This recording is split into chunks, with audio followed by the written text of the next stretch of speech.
Hello students, I Dr. H.S. Kumawat, Assistant Professor in SPC Government College, Ajmer. Welcome you all.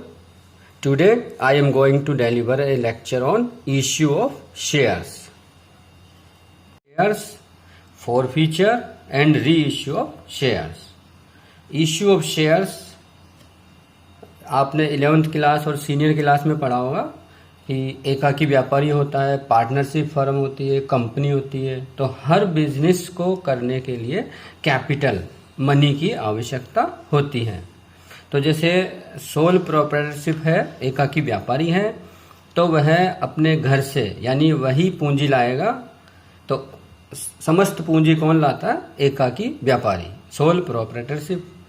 Partnership firm में capital लाते हैं partners. आपने partners capital account बनाया था partnership में। और partnership firm control होती है पार्टनरशिप एक्ट 1932 से। इसी प्रकार कंपनी को भी कैपिटल की आवश्यकता होती है जिससे वह अपना बिजनेस कर सके। तो कंपनीज को कंट्रोल करता है कंपनीज एक्ट 2013। तो सबसे पहले हम देखते हैं कंपनी क्या होती है।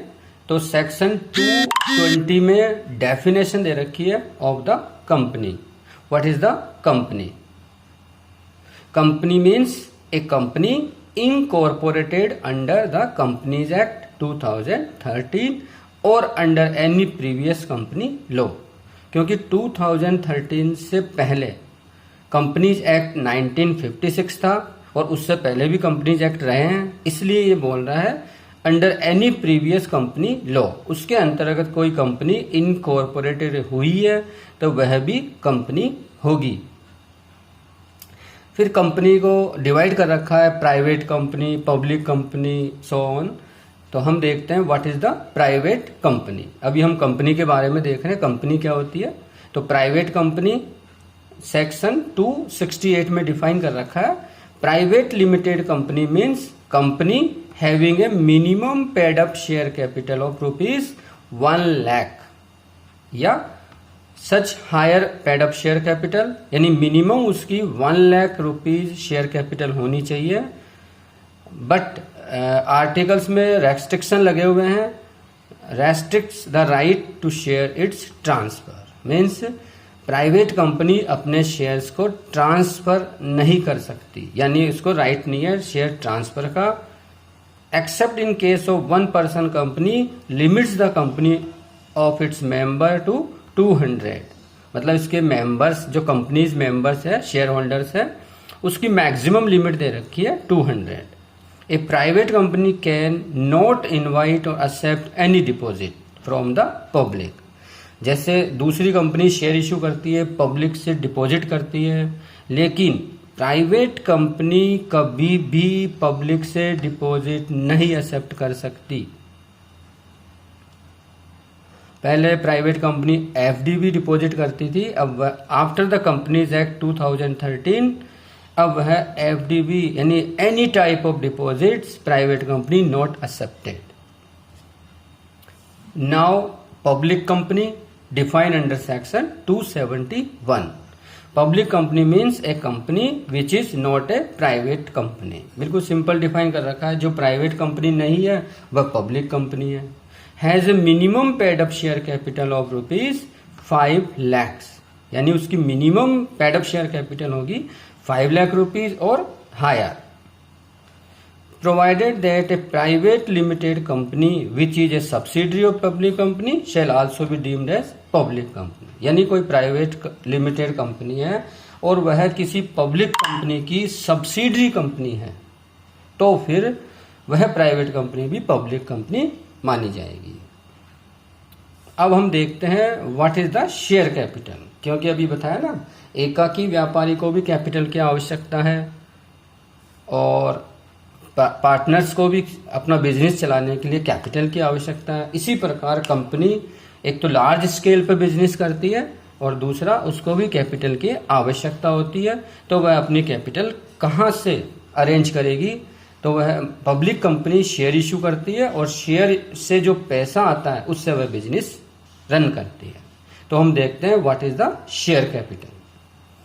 After incorporation of the company पहले कंपनी अपना इनकॉर्पोरेशन करती है, यानी आरओसी ऑफिस में जाकर रजिस्ट्रेशन करवाती है, और उसके बाद वह इन्वेस्टर्स मतलब पब्लिक को इनवाइट करती है फॉर द कैपिटल। तो जो पर्सन शेयर्स परचेज करता है उसको हम बोलते हैं शेयर होल्डर्स, और वह शेयर एक सिंगल यूनिट होती है, इज कॉल्ड फेस वैल्यू और nominal value. Only consolidated share capital account is maintain. मतलब जैसे पब्लिक में मिस्टर राम है, श्याम है, मिस्टर एक्स है, वाई है, जेड है, ऐसे so many persons purchase the shares, पर कंपनी एक एक शेयर होल्डर का अकाउंट नहीं बना सकती, क्योंकि इतने सारे शेयर होल्डर्स होंगे।